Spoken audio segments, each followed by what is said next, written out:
బనియా అనేది బ్రాహ్మణ కులం, కానీ వాళ్ళు బీసీల్లో చేర్చుకున్నారు. మన ఆంధ్రాలో బ్రాహ్మణులు బీసీల్లో చేర్చుకునే అవకాశం ఉందా లేదా అది ఒకసారి చెప్పాను. అదే బ్రదర్, బనియా అనేది బ్రాహ్మణులు అదే బీసీలో చేర్చుకున్నారు. బ్రాహ్మణులు బీసీలలో చేర్చుకునే అవకాశం ఉందా లేదా? ఎట్లుంటుంది? లేదు, మన దగ్గర ఉండదు. సుందర్ తేజ్ ధనపాటి లేదు. మా నార్త్ ఇండియాలో నార్త్ ఇండియాలో ఏమైపోయిందంటే పూర్తి అమాయకులు ఉన్నారు ప్రజలు. ఎలాంటి విషయ పరిజ్ఞానం లేని ఉన్నారు, ఆర్థికంగా లేని వాళ్ళు ఉన్నారు. అన్నిటికీ ఒక మన తెలంగాణ ఆంధ్రాలో ఒక 100 ఏళ్ల కింద కూడా అట్లా లేరు మనలు, అంత హుషారు ఉన్నారు. కానీ ఇప్పటికీ అక్కడ నార్త్ ఇండియాలో అన్ని రకాలుగా వాళ్ళు అణచివేయబడ్డారు. ఈ బ్రాహ్మణులలో 15% ఏమో బ్రాహ్మణ్స్ ఉంటారు. వాళ్ళని అన్నిటికీ అంటే ఏ విషయం తెలియదు, ఏ విషయం మీద పరిజ్ఞానం లేదు. వీడికి నచ్చినట్టు పుస్తకం రాసుకుంటూ పోయిండు, అప్పుడైనా ఇప్పుడైనా. అర్థమైందా? సో అవన్నీ రాసిందల్లా వానికి అనుకూలంగా రాసుకున్నాడు. ఇది తప్పుని ప్రశ్నించే స్థాయిలో లేరు, వాళ్ళు కొట్లాడే స్థాయిలో లేరు నార్త్ ఇండియాలో. సుందర్ తేజ్ దొండపాటి అన్న, నాకు తెలిసిన ఫ్రెండ్స్ కాశ్మీర్లో ఉన్న చౌదరీలను బీసీలో ఉన్నారు, కానీ మన తెలుగు స్టేట్లో ఓసీలో ఉన్నారు, ఎందుకు అనేది నువ్వు ఒకసారి చెప్పాను. అదే బ్రదర్, నాకు తెలియదు. అక్కడున్న పాకిస్తాన్లో కానీ కాశ్మీర్లో ఉన్న చౌదరికి మన దగ్గర ఉన్న కాపు వాళ్ళు ఒకటేనా అనేది నాకు డౌట్. ఎందుకంటే మన దగ్గర ఉన్న కాపు చౌదరి ఇది అదొక నేనేమనుకున్నా, చౌదరి అనేది ఒక టైటిల్ అయి ఉంటుంది. ఇప్పుడు దేశాయి, దేశ్ముఖ్, పటేల్, పట్వారి, ఇప్పుడు తెలంగాణలో ఈ వ్యవస్థలు ఉండే. పటేల్, పట్వారి ఏమో టిపికల్ తెలంగాణకు సంబంధించింది. ఈ దేశ్ముఖ్ ఈ యొక్క ఉన్నారు కదా, ఇవి మరాఠాలకు సంబంధించింది. ఎందుకంటే మరాఠా వాళ్ళు యుద్ధం చేసి నిజాం గారి మీద గెలిచిన తర్వాత వాళ్ళు వసూలు చేసేవారు, 2-3 రకాల ట్యాక్సులు వసూలు చేశారు, చౌత్, సర్దేశాయి అని. ఓకే, సో ఆ వసూలు చేసేవాడిని దేశ్ముఖ్ అని పిలిచేవాడు. అర్థమైందా? ఇప్పుడు దుర్రా అంటే మనం దొర అంటున్నాం కానీ దుర్రా. సో దుర్రా అంటే వాడి యొక్క జాగీర్దారు. అంటే ఆ యొక్క నిజాం గారు ఏం చేశారంటే భూములని ఈ యొక్క గ్రామీణ ప్రాంతాల్లో నిజాం గారికి పట్టు ఉండేది కాదు. ఈ జాగీర్దార్కి ఏం చేసేవాడు, భూములు ఇచ్చేవాడు. ఇంత భూమి నువ్వు ఉంచుకో, సో నాకు ఆర్మీకి అవసరమైతే సహాయం చేయి, అట్లనే నువ్వు ప్రజల దగ్గర వసూలు చేసిన దానిలో లేకపోతే నీ పండిన పంటల నాకు ఇంత పర్సంటేజ్ ఇవ్వమని అనేవాడు. సో ఆ విధంగా ఏది యొక్క జాగీర్దార్ని దుర్రా అన్నాడు. సో అట్లా ఆ విధంగానే ఈ యొక్క పటేల్ పట్వార్లు అంటే గ్రామంలో ఉండేటువంటి రెవెన్యూ ఏమంటారు, ఇప్పుడు విలేజ్ విఆర్ఓ అంటారు కదా, విఆర్ఓ. ఆంధ్రప్రదేశ్లో అయితేనేమో మున్సిపల్. ఓకే, అవన్నీ టైటిల్స్. నేను అనేది చౌదరి అనేది కూడా ఒక టైటిలే. ఇక్కడ దుర్రా అన్నట్టు లేకపోతే ఇంకోటి అన్నట్టు భూస్వామి అన్నట్టుగా అక్కడ కూడా జాగీర్దార్ని చౌదరి అని పిలిచి ఉంటారని నా అభిప్రాయం. అది నార్త్ ఇండియాలో కానీ ఆ నార్త్ ఇండియన్ రాజ్యాల కింద సామంత రాజులుగా ఉండి ఈడ ట్యాక్స్ వసూలు చేస్తున్న ప్లేస్లలో కూడా అదొక టైటిల్, అది కులం కాదు. ఇది దుర్రా అనేది కులం కాదు, పటేల్ పట్వారి అనేది కులం కాదు, దేశ్ముఖ్ అనేది కులం కాదు, అదొక పదవి. సిమిలర్లీ చౌదరి అనేది కూడా ఇంక్లూడింగ్ రెడ్డి అనేది కూడా కులం కాదు. రెడ్డి, చౌదరి అనేది కూడా అవి టైటిల్స్, అంటే యొక్క పదవులు. ఓకే, సో కొంతమంది యొక్క రక్షణ చేసేవారు, రాజులకి రక్షించేవారు, యొక్క ఆర్మీని సప్లై చేసేవారు. సో ఆ విధంగా రాష్ట్రకూటుల కాలంలో ఈ ఆర్మీని సప్లై చేసే వాళ్ళని యొక్క పేరు పిలిచారు. దాంట్లో పేరు రూపాంతరం చెందుతూ కాలక్రమేణా రెడ్డిగా మారింది, రడ్డా ఏదో ఉండే. ఓకే, సిమిలర్లీ చౌదరి అనేది కూడా ఒక టైటిల్ మాత్రమే, నాయకులు అనేది కూడా ఒక టైటిల్ మాత్రమే. వీళ్ళందరూ ఏంటంటే భూస్వాములు ఉంటారు, వాళ్ళకి రాజు కొంత భూమి ఇస్తాడు.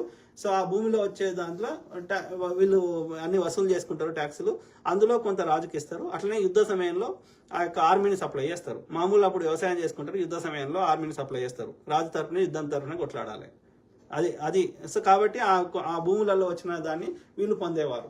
సో ఆ విధంగా ఒకని భూములు కొలిసేవానికి ఒక టైటిల్, అట్లనే ఈ యొక్క భూములకి భూస్వామిగా వ్యవసాయం చేయించేవాడు కౌలులాగా.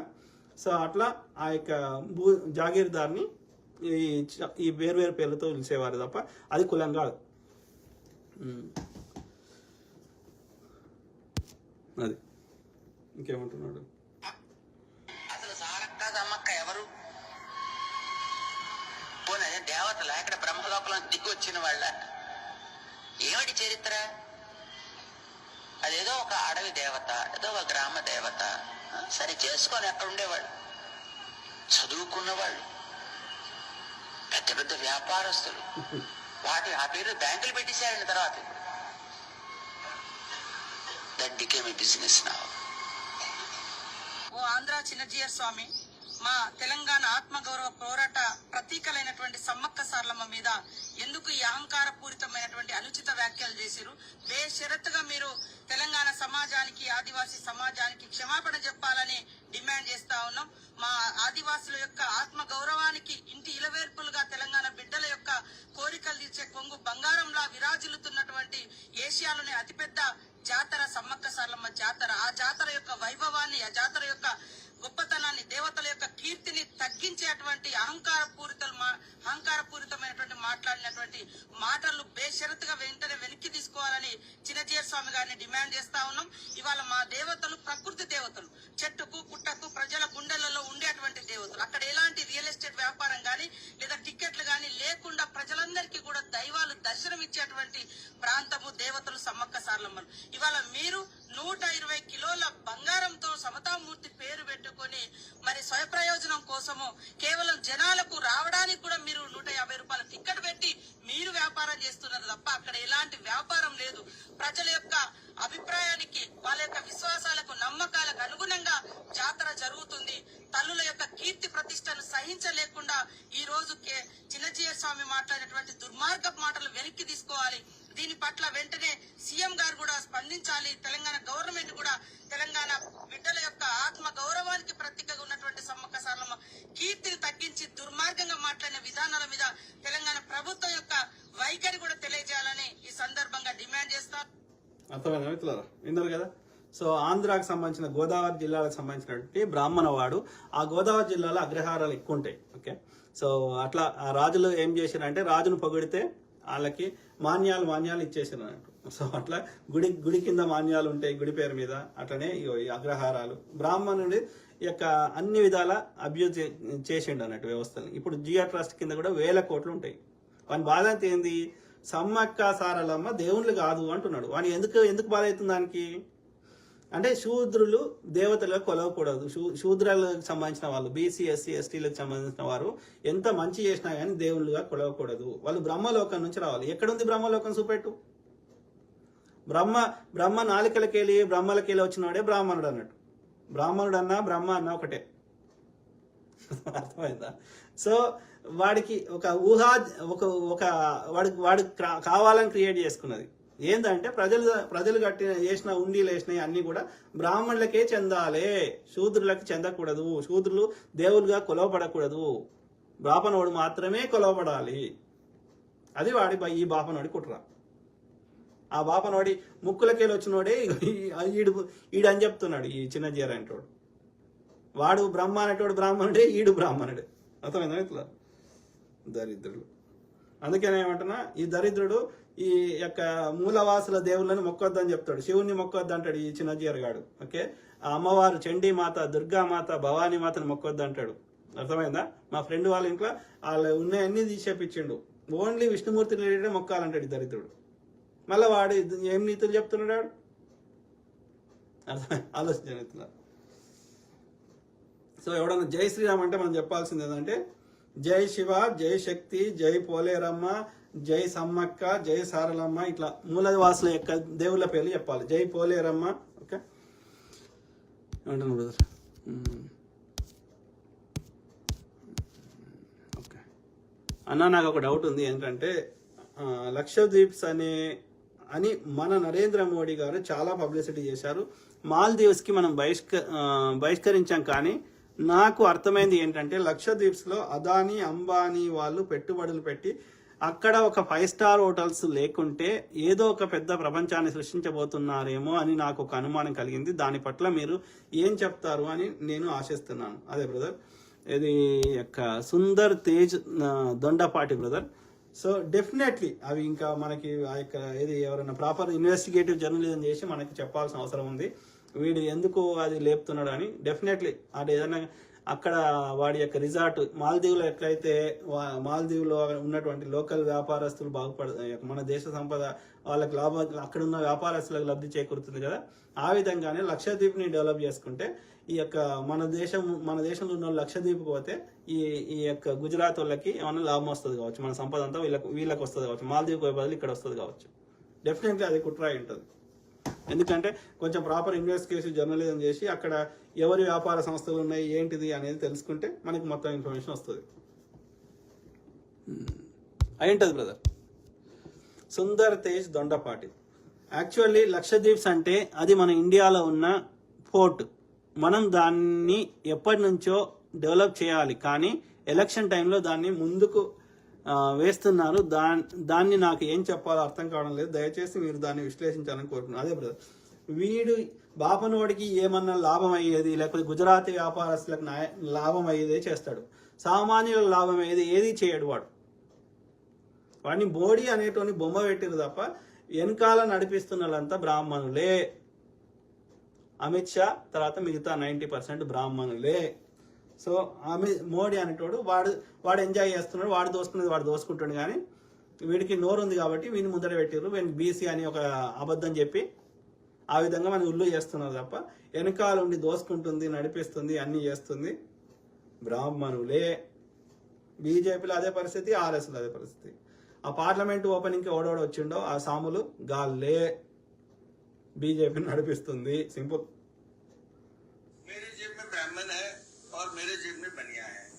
आप कहते रहे कि एक सेकंड भाई साहब सुनो ना. अरे भाई साहब सुनिए ना, पूरा आप प्रश्न पूछा और मेरे को सुनना ही नहीं चाहते. नहीं एक सुनो. अरे भाई, मेरा वोट बैंक में और मेरे कार्यकर्ताओं में, मेरे नेताओं में जब आप ब्राह्मण रहा तो ब्राह्मण पार्टी कहा, और बनिया है तो बनिया पार्टी कहा. अरे भाई आप कुछ तो फिर आप चलाओ पार्टी को. मैं भाई आप पत्रकार है तो प्रश्न पूछो. मेरे जेब में ब्राह्मण है और मेरे जेब में बनिया है. आप कहते रहे कि एक सेकंड भाई साहब सुनो ना. अरे भाई साहब सुनिए ना, पूरा आप प्रश्न पूछा और मेरे को सुनना ही नहीं चाहते. नहीं एक सुनो. అర్థమైనా మిత్రులారా? సో ఆయన పబ్లిక్లో ఒప్పుకుంటుండు కదా, మా బీజేపీలా ఆర్ఎస్ఎస్లా ఏది నిర్ణయం చేసుకుని అందరూ బ్రాహ్మిన్స్ ఉన్నారని బ్రాహ్మిన్స్ బనియాలు ఉన్నారని ఒప్పుకుంటుండు కదా. నేను ఇండిపెండెంట్ వెరిఫై చేసిన 99% మంది బీజేపీలా ఆర్ఎస్ఎస్లా నిర్ణయం చేసే అన్ని పొజిషన్లో బ్రాహ్మిన్స్ ఉన్నారు. ఇంతకంటే ఆధారం ఏంది? అయినా నేను అన్ని కనిపించినా నేను కళ్ళు మూసుకుంటా. నాకు ఎందుకంటే నాకు జై శ్రీరామ్ అని అంధభక్తి పెట్టిండు, నా బ్రెయిన్లో ఉన్న అసలు మెదడు తీసేసి ఆవు పెండ పెట్టిండు అంటే, విసర్జక పదార్థాన్ని పెట్టిండు అంటే నేనేం చేయాలి? బతిలాడుకోవడం తప్ప ఏం చేయలేను. కాబట్టి ఆ పెండ ఉచ్చని తీసేసుకొని రా అయ్యా, అది విసర్జక పదార్థం, రోగాలు వస్తాయి. చెట్లకు ఎరువుగా పనికి వస్తుంది తప్ప అంతకు మించి అందులో ఎలాంటి దివ్య ఔషధ గుణాలు లేవు. విసర్జక పదార్థము. నేను చెప్పిన తప్పు అయితే ఈ ఆవు పెండని తీసుకుపోయి ఆవు రక్తంలో ఇంజక్షన్ ఇయ్యి, ఆవు ఉంటుందో సస్తుందో చూద్దాం. Simple test. అది దాని శరీరానికి అవసరం ఉంటే అది పారపోసుకోదు, రక్తాన్ని పారపోసుకుంటలేదు, పాలను పారపోసుకుంటలేదు. విసర్జక పదార్థం కాబట్టి అది పారపోస్తుంది, ఉచ్చైనా పెండైనా. దాన్ని ఎట్లా పూసుకోమంటావు, ఎట్లా రాసుకోమంటావు? అంటే ప్రజల ప్రాణాలు పోయినా, ప్రజల లివర్లు పాడైపోయినా, ప్రజల ఊపిరితిత్తు అది కిడ్నీలు పాడైనా నీకు సంబంధం లేదా?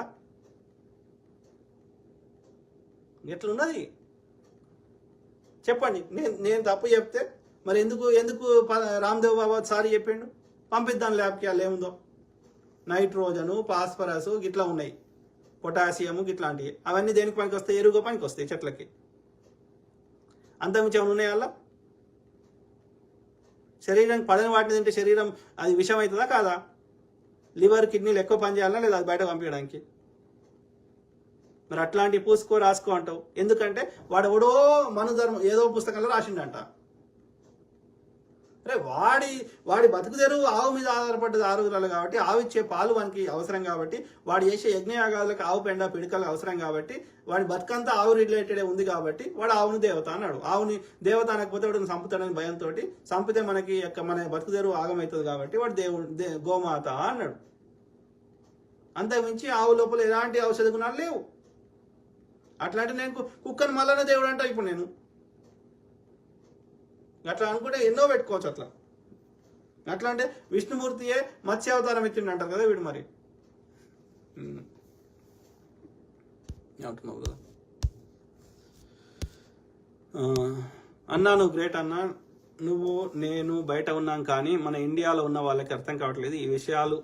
మనం ఇక్కడ బాధపడుతున్నాము, ఎందుకంటే మనకి చాలా సంపద ఉంది, అదంతా దోచుకున్నారు. సో దాన్ని మనం కాపాడుకోవాలని మనకు ఒక తపన ఉంది. కానీ మన ఇండియాలో ఉన్న మన అన్నదమ్ములకి అది అర్థం కావడం లేదు. దయచేసి అది ఎలా చెప్పాలో నాకు ఏమీ అర్థం కావడం ఏం లేదు బ్రదర్. మనము వీలైతే ఫోన్లో మాట్లాడితే ఫోన్లో చెప్పాలి.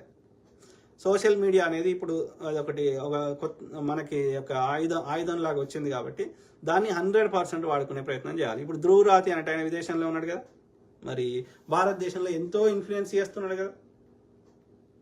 సో ఇప్పుడు నేను గత 10 ఏళ్ల నుంచి చెప్తున్నా కదా, ఎంతో కొంత 1% అని ఇన్ఫ్లుయెన్స్ చేసిన కదా.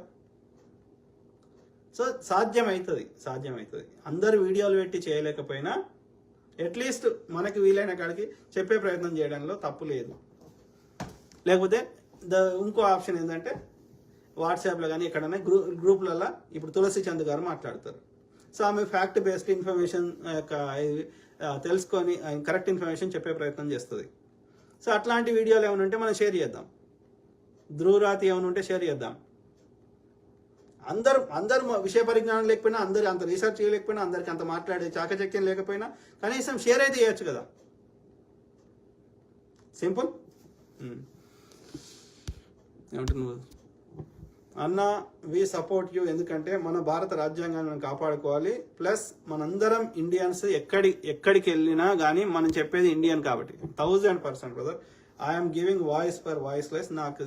నా యొక్క స్వార్థ ప్రయోజనాలు ఏమీ లేకుండా మా యొక్క జాతి ప్రయోజనాలను దృష్టిలో పెట్టుకొని అనునిత్యము ప్రతి అంశం మీద రీసెర్చ్ చేసి అందరికీ సామాన్యులకు అర్థమయ్యే భాషలో ఓపికతోటి చెప్పే ప్రయత్నము గత 10 సంవత్సరాల నుంచి చేస్తూనే ఉందాం. ఓకే, అర్థమైందా? ఇంకో 2 ఉన్నాయి, అది కంప్లీట్ చేస్తే అయిపోతుంది. ఎంత అవుతుంది? 5:30. అంటే ఇండియాలో 4 అవుతుంది పొద్దుగాల. దళితులంటే మోడీకి ఎందుకంత ద్వేషం? హత్రాస్ పేరు గుర్తుందా? అక్కడ ఒక దళిత బిడ్డను అగ్ర కులానికి చెందిన ఉన్మాదులు రేప్ చేసి చంపడం గుర్తుందా? ఈ కేసు అయితే ఘోరం. ఈ హత్రాస్ ఇన్సిడెంట్ అయితే బిడ్డను చంపినరు డే టైంలో. శర్మ అనేటోడు పొద్దుగాల 10 గంటలకేమో మనీషా కేసే కదా. సో చంపిండ్రు.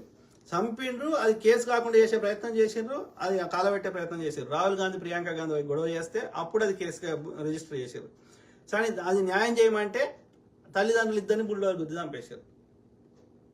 అంటే బ్రాహ్మణుడికి ఎలాంటి శిక్షలు లేవు. వీడి మనుధర్మ శాస్త్రంలో బ్రాహ్మణుడికి ఎలాంటి శిక్షలు లేవు.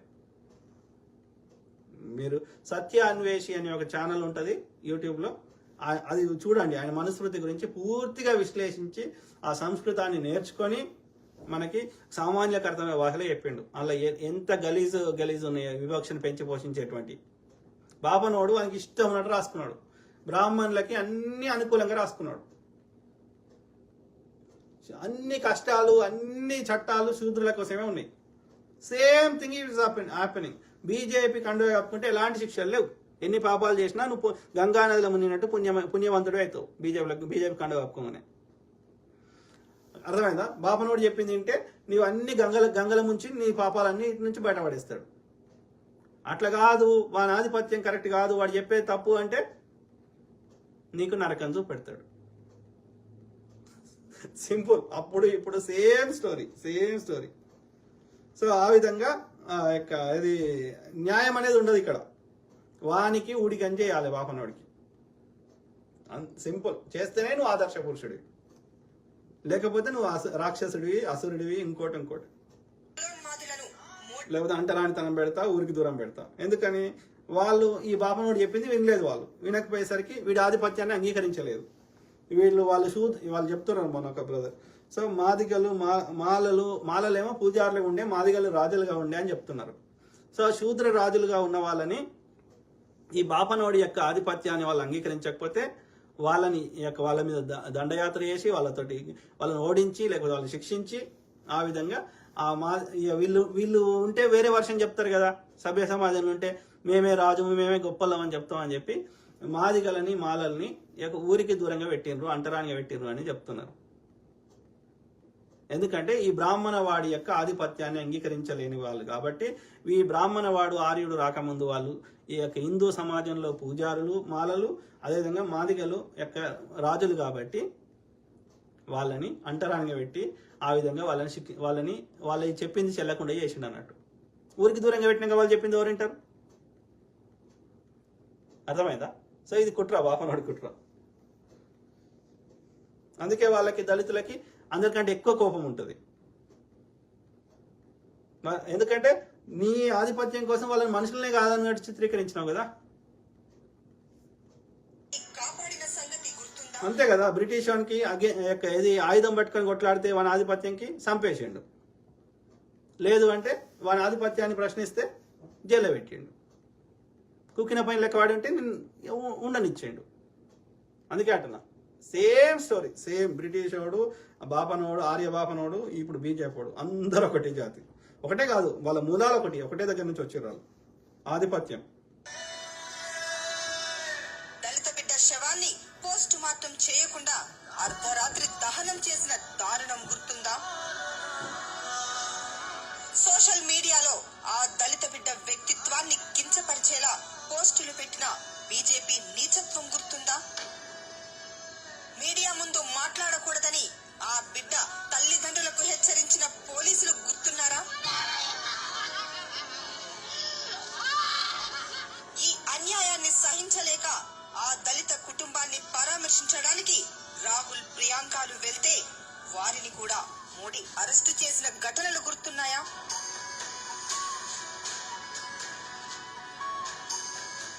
ఇదే కాదు, మీసం పెంచినందుకు రాజస్థాన్ లో దళిత యువకుడిపై దాడి, చెప్పులేసుకుని నడిచారని 5 దళితులపై నడి రోడ్డుపై దాడి, ఇలా చెప్పుకుంటూ పోతే మరెన్నో దారుణాలు. ఓ దళిత సమాజమా, మేలుకో. మత విద్వేషాలు రెచ్చగొట్టి కుల వివక్షను పెంచి మనల్ని మళ్లీ బానిసలుగా మార్చే కుట్రలు జరుగుతున్నాయని గుర్తించు. రా, ఈ దళిత ద్రోహి మోడీని గద్దె దింపుదాం. ఆలోచన మిత్రులారా, నా దళిత సోదరులారా, సోదరీమణులారా, మిత్రులారా, ప్లీజ్ థింక్. ఎందుకంటే ప్యాకేజ్ వీరులైనటువంటి వాళ్ళు దళిత జాతికి ద్రోహం చేసి వాడి చిల్లర కోసం మోసం చేసే మందకృష్ణ లాంటి వాళ్ళకి పాత చెప్పుతోటి బుద్ధి చెప్పండి.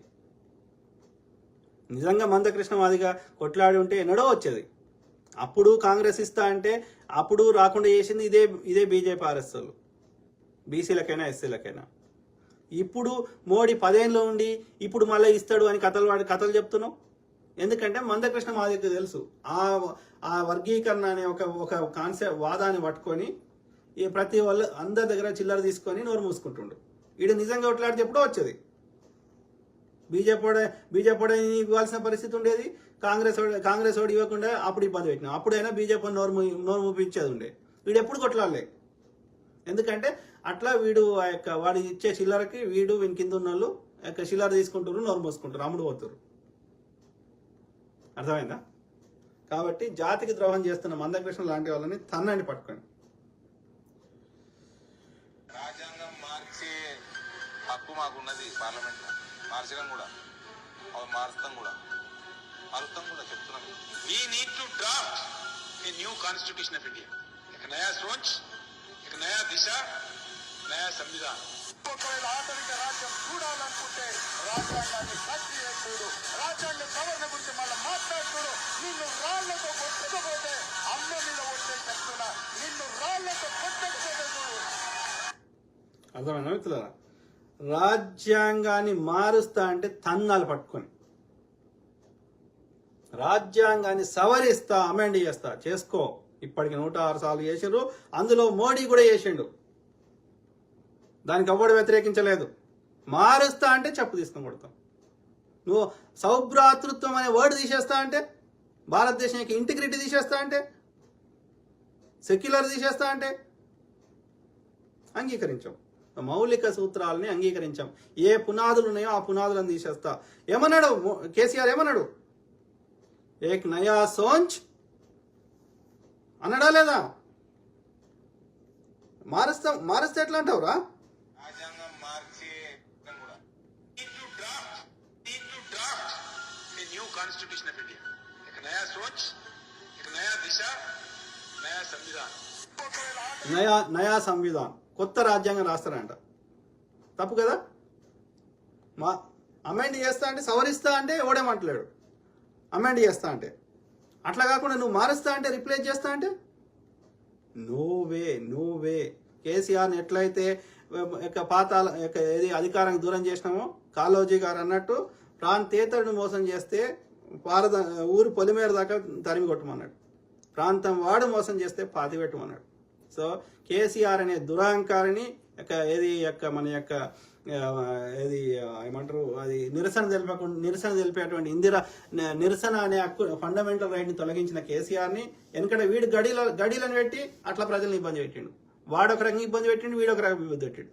అందుకే ఇప్పుడు ఆ యొక్క ఏమంటారు ఇబ్బంది పెట్టేటోళ్ళు దోపిడీ మెంటాలిటీ ఉన్న వాళ్ళు నియంత్రణలు అందరూ దోస్తులయ్యారు, బీజేపీ బీఆర్ఎస్ దోతులయ్యారు. అందుకే వాడు మారుస్తా అంటుండు, వీడు మారుస్తా అంటుండు. మేము తంతం అంటున్నాం, మీరు మీ 10% 10-15% ఉన్న మీకోసమే అనుకూలంగా రాసుకుంటున్నారు. పెట్టుబడిదారులు దోపిడీదారులు, ఆ దోపిడీదారులు ఉన్న వాళ్ళే బీజేపీ మద్దతు ఇస్తున్నారు. మేము దాన్ని అంగీకరించాం. 70-80% ఉన్నటువంటి లెఫ్ట్ భావజాలం ఉన్నటువంటి సామాన్య గురించి ఆలోచించేటువంటి కాంగ్రెస్, కమ్యూనిస్ట్ పార్టీలు, ఆమ్ ఆద్మీ పార్టీ, ఇంకా ఆర్జేడీ, లేకపోతే ఈ యొక్క తృణమూల్ కాంగ్రెస్, డిఎంకే, ఇట్లా లెఫ్ట్ భావజాలం ఉన్నటువంటి అందరి గురించి ఆలోచించే 70-80% దోపిడీ మెంటాలిటీ ఉన్న వాళ్ళు కాకుండా మిగతా అందరి గురించి ఆలోచించే వాళ్ళకి మా మద్దతు ఉంటుంది. రాజ్యాంగం తెరువు వస్తే చూడండి, కేసీఆర్ నీ గడిల ఏమన్నా శాఖలేలమ్మా, అరే దొర్రా నీ గడిల గడ్డి మొలవదురా అని శాపించింది. అర్థమైందా? మహిళలు కూడా ఆయుధాలు పట్టుకొని కొట్లాడారు నీ దొరలకు వ్యతిరేకంగా, నీ భూస్వాములకు వ్యతిరేకంగా. అదే సాయుధ రైతాంగ పోరాటం. సో అట్లనే ఇప్పుడు ఈ బీజేపీ బ్రాహ్మణ మనువాదులకు వ్యతిరేకంగా, అదేవిధంగా ఈ యొక్క దొర్రలకు వ్యతిరేకంగా మేము ఏ స్థాయికైనా వెళ్ళి కొట్లాడతాం. రాజ్యాంగం మారుస్తాం అంటే చాలు. గుండు అరవింద్గా గుండు మీద ఇంటికెళ్ళే లేవు, ఇక లేవకుండా కొడతాం ప్రజలు. ఈ గుండు కానీ ఆ గుండు కానీ 10 ఏళ్లలో ఒక చిన్నదాన్ని తెచ్చినావరా, పసుపు బోర్డు తెచ్చినావరా, నిజాం షుగర్ ఫ్యాక్టరీ తెరిచిపోయిస్తాను, బ్రాండ్ పేపర్ రాసిన ఎవడని తెచ్చినా అంట. ఈ గుండుగాడు కరీంనగర్కి ఏం తెచ్చిండు, ఆ గుండుగాడు నిజామాబాద్కి ఏం తెచ్చిండు. గాడిది కొడుకులు మళ్ళీ టనాంటి చెప్తా. ఏమంటున్నారు, సుందర్ తేజ్ దొండపాటి, రాజ్ బోడా అండ్ ధ్రువరాత్ వీళ్ళిద్దరూ మాత్రమే సౌత్ ఇండియాని చాలా చైతన్యపరుస్తున్నారు. బీజేపీ చేతుల్లో నుండి దయచేసి ప్రజలారా మీరు అందరూ గ్రహించాలి, ఇంకొకసారి బీజేపీ పరిపాలన వస్తే మనం ఇంకా నోరు విప్పడానికి పరిస్థితి లేదు. సోషల్ మీడియా, యూట్యూబ్ లేదా ఇతర అన్ని మూసివేస్తారు. కరెక్ట్, ఏదో చట్టం తెస్తారు అని అంటున్నారు. ఆ చట్ట ప్రకారం ఏంటి అంటే సోషల్ మీడియాని కూడా రెగ్యులేట్ చేస్తారు. అంటే సోషల్ మీడియాలో ఎవరి పోస్ట్ పెట్టాలనేది ఈడే చెప్తాడు అన్నట్టు. ఇప్పటికే కంట్రోల్ చేసే ప్రయత్నం చేసిండ్రు. అక్కడ ఈ యొక్క వీళ్ళని ఫేస్బుక్ వీళ్ళని కూడా ఇబ్బంది పెడుతున్నారు. అందులో ఉండే కాంటెంట్ని డిలీట్ చేపిస్తున్నారు. అదేవిధంగా ఇప్పుడు వాట్సాప్కి కోర్టుల కేసేసి మాకు అందులో ఎవరెవరు ఏమేమి మాట్లాడుకుంటారో అవన్నీ మాకు చెప్పాలంటే నా వ్యాపారమే ఎన్క్రిప్షన్ మీద వచ్చింది. నేను మిగతా వాళ్ళకి నాకు తేడా ఏంటంటే అలా ఉన్న ముచ్చట తెలియకూడదని, ప్రైవసీని భంగం చేయకూడదని. అది చేస్తా అంటే నేను ఇండియాలో వ్యాపారం చేయను అని చెప్తున్నాడు వాట్సాప్ వాడు. అంటే ఏ స్థాయికి నువ్వు ఈ నియంతృత్వాన్ని ప్రదర్శిస్తావు? ప్రజాస్వామ్యానికి అర్థమైంది నాట్ యాక్సెప్టబుల్. ప్రజలెందుకు కూడా ముఖ్యమంత్రులు తీసుకొని లోపల పెడుతున్నావు ఏ ఆధారం లేకుండా? ప్రొఫెసర్ సాయిబాబా గారికి మీద ఒక్క ఆధారం చూపెట్టండి తప్పు చేసినట్టు. మరి ఏ తప్పు చేయని వ్యక్తిని 10 ఏళ్ళు జైలు పెట్టే ఏ చట్టం ఉందో నాకు చెప్పండి. ఇలా కేజ్రీవాల్ గారి మీద ఏం ఆధారం ఉందని ఇప్పుడు 2-3 నెలలు మనీష్ సిసోడియా 1 and 2 years ఏం ఆధారం ఉంది? ఏమీ లేదు. నీ ఇష్టమున్నట్టు చేస్తుడా? చట్టం ఉందా? అట్లా ఆధారం ఉందా? విచారణకి చెప్తావు. ట్రయల్ వచ్చినాక బెయిల్ ఉంటుంది. ట్రయల్ వచ్చినాక వాళ్ళకు జడ్జి తీర్పిచ్చి, ఆ జ్యూరీ తీర్పిచ్చి నువ్వే తప్పు చేసినావని అందరు ఫైనల్ వర్డిక్ట్ ఇచ్చినాక ఆ శిక్షలో భాగంగా జైలుకు పెడతారు. కానీ అది యావజ్జీవమా, 5 ఏళ్ళ, 10 ఏళ్ళ, లేకపోతే ఉరి శిక్షణ, అది ఎప్పుడు జడ్జి తీర్పిచ్చినాక. అంతకుముందు అతను నిర్దోషే. చట్టం ప్రకారం నువ్వు అనుమానపడుతున్నావు, నువ్వు ఆరోపిస్తున్నావు. నేరం చేసినట్టు కదా, ఆరోపించబడి అక్యూజ్ ఈజ్ నాట్ కన్విక్టెడ్ అన్నప్పుడు నీ కావాలని తప్పుడు ఆరోపణలు చేసి అతను జైల్లో పెడతా అంటే చూపెట్టు ఆధారం. ఏ ఆధారం లేకుండా జైల్లో పెట్టలేవు.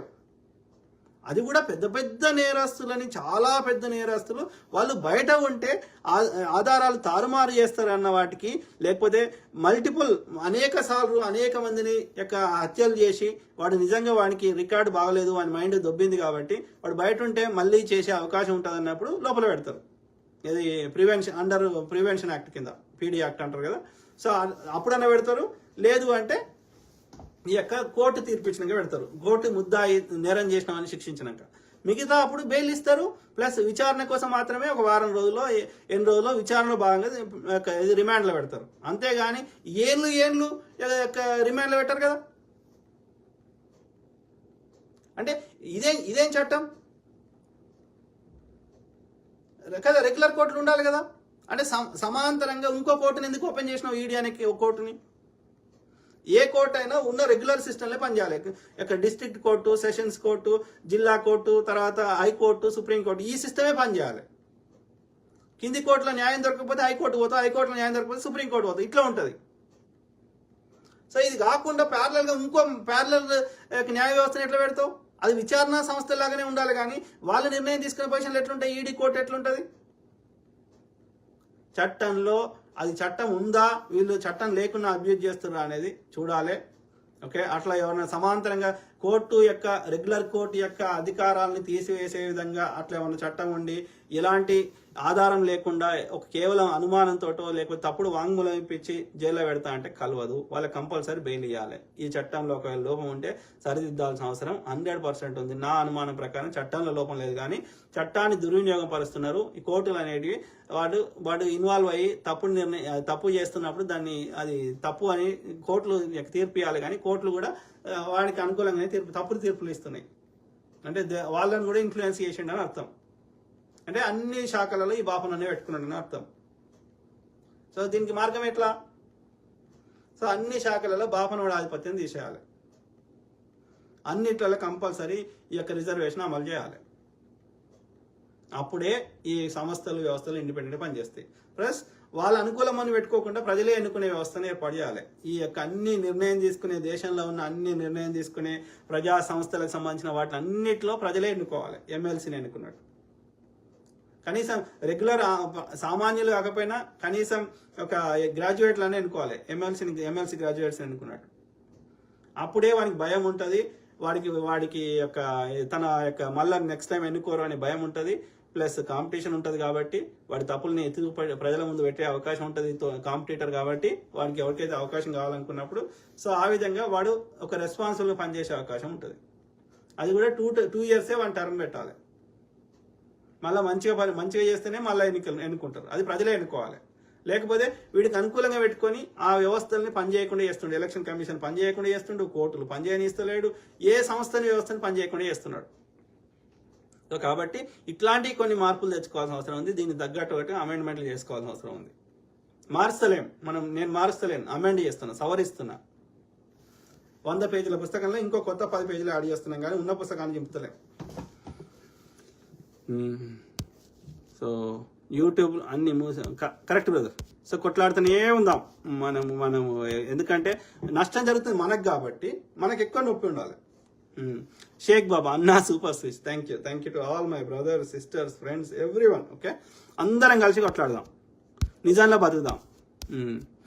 సుందర్ తేజ్ దొండపాటి అన్న, మా ఆంధ్ర రాష్ట్రంలో వైఎస్ఆర్ లేదా టీడీపీ ఇద్దరు అవినీతి ఆరోపణలు ఉన్నాయి. సో వీళ్ళిద్దరూ మోడీని కాదని ఏమీ చెప్పలేకపోతున్నారు. ఇంకా వేరే ఒక ఆప్షన్ లేకుండా ఉన్నది. సో ఈ పరిస్థితులలో మాకు కొత్త పార్టీ కావాలి అంటే అది కేవలం కాంగ్రెస్ ఇది ఆర్ కేఏ పాల్. కానీ నేను ఎందుకు చెప్తున్నానంటే KA Paul is the best. ఎందుకంటే ఆయన చేసిన పనులు ఒకానొక సమయంలో ఎంతో మందికి ఆదర్శంగా నిలిచాయి. ఇప్పటికీ ఆయన పనులు ప్రపంచం అంతా గుర్తిస్తున్నాయి. ఆయన చేయగలుగుతాడు. Yes brother. మన యొక్క ఇది డాక్టర్ కేఏ పాల్ గారు మేధావి. ఆయన వచ్చిన బ్యాక్గ్రౌండ్ నుంచి ఆయనకు కొట్లాడి చేయించే సత్తా ఉంది. సో ఆంధ్రప్రదేశ్లో ఉన్న ప్రజలకి నేను ప్రాధేయపడి చెప్తున్నా, అయితే కాంగ్రెస్ని గెలిపించండి, లేకపోతే డాక్టర్ కేఏ పాల్ని గెలిపించండి. కాంగ్రెస్ డాక్టర్ కేఏ పాల్ గారు ఒక కూటమి ఒక అధికారిక కానీ అనధికారిక పొత్తు పెట్టుకుంటే ఇంకా సంతోషపడతా. పొత్తు పెట్టుకోకుండా సరే ఎక్కడ కేఏ పాల్ పార్టీ యొక్క ప్రజాశాంతి పార్టీ యొక్క బలమైన అభ్యర్థి ఉంటే ప్రజాశాంతి పార్టీని గెలిపించండి. కాకపోతే కేఏ పాల్ గారు బీజేపీకి మద్దతు ఇవ్వదు గెలిచినాక. సో సిమిలర్లీ ఎక్కడైతే కాంగ్రెస్ కు బలమైన అభ్యర్థి ఉంటే కాంగ్రెస్ కి అని, బీజేపీ యొక్క సంకనాకే పార్టీలకు మాత్రం ఓటు వేయకండి. ఎందుకంటే 25 సీట్లు ఉన్నాయి, అలాకెళ్ళి 5వ 10వ వచ్చినా కాంగ్రెస్ కి కేంద్రంలో ప్రభుత్వం ఏర్పాటు చేయడానికి చాలా చాలా దోహదం చేస్తుంది. ఎందుకంటే మన గోల్ యొక్క కేంద్రంలో అధికారంలోకి వస్తేనే మళ్ళీ రాష్ట్రాలకు రావాల్సిన మనం కట్టిన ట్యాక్స్ డబ్బులు మనకు వస్తాయి, మనకు కావాల్సిన కేంద్ర ప్రభుత్వ సంస్థలు వస్తాయి, ఐటీఆర్ ప్రాజెక్టులు వస్తాయి, ఎయిర్పోర్ట్లు వస్తాయి, సీపోర్ట్లు వస్తాయి, దానికి దోచిపెట్టుడు బంద్ అవుతుంది, ఇక ఈ నియంత్రణలు బంద్ అవుతాయి. మన పక్కకు వారే గోదావరిలో మనకి ఎన్ని నీళ్లు కావాలంటే అదే మోడీని అడగాలి, అదే కేంద్ర ప్రభుత్వాన్ని అడగాలి. అర్థమైందా? సో అధికారాలు డబ్బులు అన్నీ కేంద్రం కంట్రోల్లో ఉన్నాయి. రాష్ట్రాలు తప్పు చేస్తే కేంద్రం శిక్షిస్తుందంట. మరి కేంద్రంలో ఉన్న వాళ్ళు తప్పు చేస్తే ఎవరు శిక్షించాలి? సమాధానం లేదు. మళ్ళీ ప్రతిపక్షంలో ఉన్న వాళ్ళు ఎందుకు తప్పులు చేస్తారు? బీజేపీ పాలిత రాష్ట్రాల్లో ఉన్న వాళ్ళు ఎందుకు తప్పు చేయరు?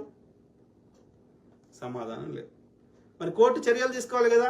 అన్ని ఆధారాలు ఉంటే ఆ కేసు విచారణకు రాదు. అంటే it clearly shows they are abusing their power. అందరు కలిసి దోసుకుంటారు. నష్టపోతుంది ఎవరు? ప్రజలు. ఏమంటున్నారు?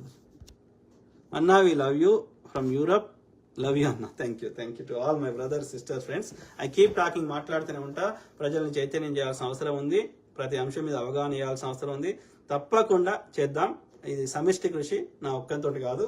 ఎందుకంటే అది ఒకటి ఇన్ఫర్మేషన్ నా దాకా రావడం ఫస్ట్ థింగ్. రెండోది దాన్ని మళ్ళీ మనం ప్రజలకు చేరేటట్టు చేయడం. కాబట్టి ఇది సమిష్టి కృషి.